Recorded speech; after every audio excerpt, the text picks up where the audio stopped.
I want to start with a trigger warning. We will be discussing how women's well-being is reported in American media about India, and this video will include a few very sad details about sexual assaults.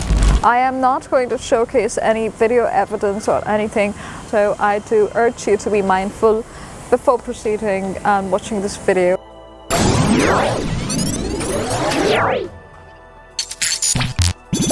As we've known, the RG car rape case has taken on the media, domestic and international, by quite a storm, and it's a good thing. We see hundreds and thousands of people protesting on the streets of Kolkata, and it's not abated even though it's been a month since the case, because no one's been punished for it. Not really. There's still cases ongoing, and the CBI, to who the case has been transferred, has claimed that a lot of the evidence was wiped out before they got control of the scene.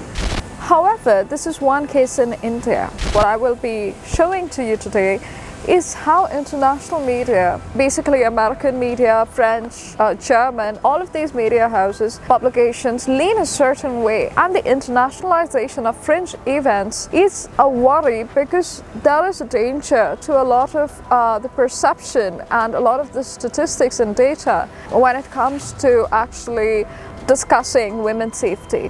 So one of the things that I do not want people to take away is the trivialization of sexual assault. That is not something that I stand for, and I'm repeating it. Whatever happens, no society is a perfect one. What I am trying to do here is bring your attention to the fact that fringe incidents, when internationalized, take on a life of their own and tell a story that is often untrue, and they play into larger narratives that are detrimental for the country and the people in them, and how people of Indian origin are viewed abroad as well. Now, India is a country that sends out thousands of people as students, as workers in the Western world, and their perception matters. The danger to them due to stereotypes being reinforced matters. So, let me bring you to information and data. Statista is one of the major virtual sources, digital sources of statistics and numbers. I'm sure there's a lot of different data sites. However, when I looked the rates of rape across different countries, I found something very interesting.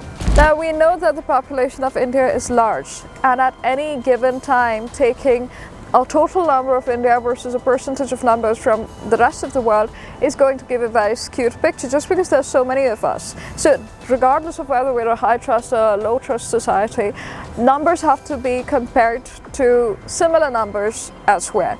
So when I look at statistics for rape in the US, they are provided on a per 100,000 basis. When it comes to India, however, only a total is available. Nowhere in, no search page on Google actually provided me a number that is per 100,000. I had to calculate it myself, which is not a big deal at all. I'm just telling you that when you look at our numbers, they sound massive, which they are. Not a single case is too much. However, when we're looking at a relative experience, it's massively low. For example, the number of rapes reported in the US in 2022 was 40 per 100,000, not overall, it was 40 per 100,000. When it comes to India, do you know how much it was? It was 2.2 per 100,000.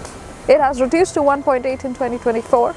Now, a lot of the opposition to this sort of massive difference comes from people saying that that is underreporting of sexual assault. No doubt that that is true, but there is nothing setting India apart in terms of underreporting, because the stigma associated with sexual assault is there across most countries, including the USA.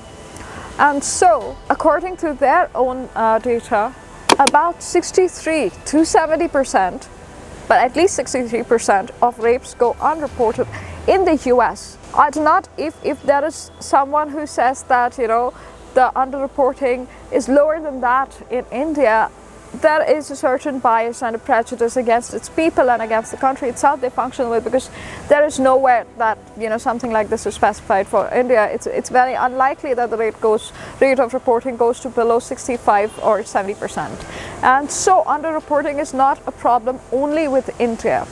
So there's a lot of stigma attached to it. It's not even stigma attached to sexual assault, but even with sexual relations, a lot of the country is actually very deeply religious, and that's something that needs to be understood. So that is one thing in terms of statistics that affect policy making.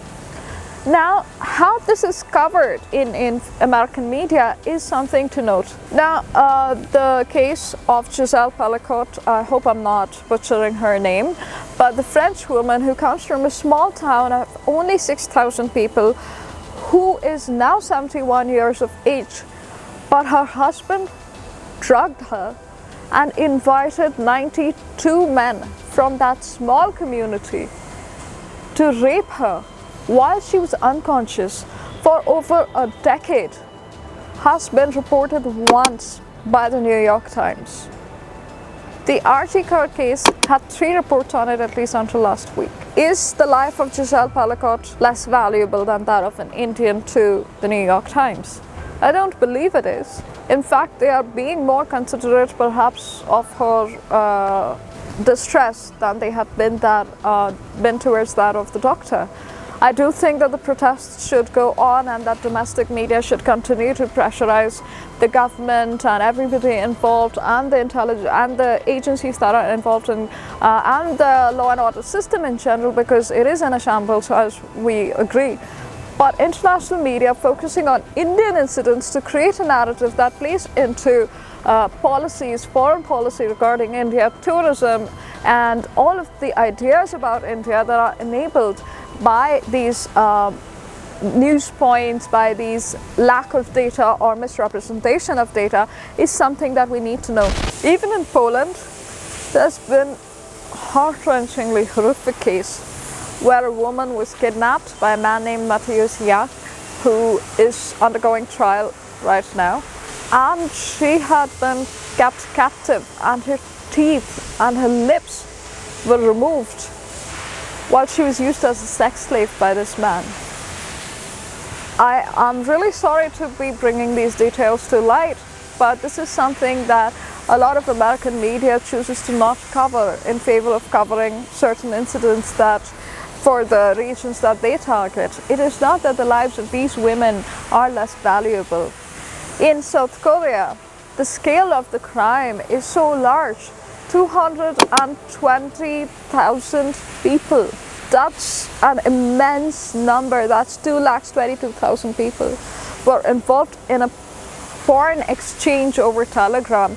It's called the Nth Room, where deep fake pornography of women, of their families, their daughters, their mothers, their sisters, their wives were shared when they were sleeping in the houses and things like that, and these were superimposed on pornographic imagery, and this was shared to people that they knew. And the scale of it is so large, and still there is no pressure on a major ally of the US, because the media does not cover it. This is something only discussed on virtual fora, and there is no mainstream coverage of such a horrific incident that has been ongoing for so long. Even Telegram has apologized for it. There was coverage of this by the BBC in one of their articles. It's just not covered. So when we discuss cases and the safety of women, there is a certain narrative that is enabled through mainstream coverage. This is not in line with available data and statistics, as I discussed earlier, and this should be listened to with some caution. This should be understood with some caution, that there is no nation where these horrible things do not happen. Actually, there are places where these don't happen, and it should not happen anywhere. But if a certain country is demeaned on the basis of any single issue and only a single story is being told about them, then just handle it with caution. I research only American media coverage of this. New York Times especially is shown it over here, so you can see that their coverage is obviously very skewed. But these biases exist across American publication houses. So it's not a topic that I wanted to discuss, but it is egregious in terms of the skew, and I think it's important to do so. I hope more of you do the research here and bring it to light. It is very triggering to myself, to discuss this, but I think it is a very necessary topic that needs to be discussed and understood in its complete context. Thank you so much for spending this time with me, and I'll see you next time.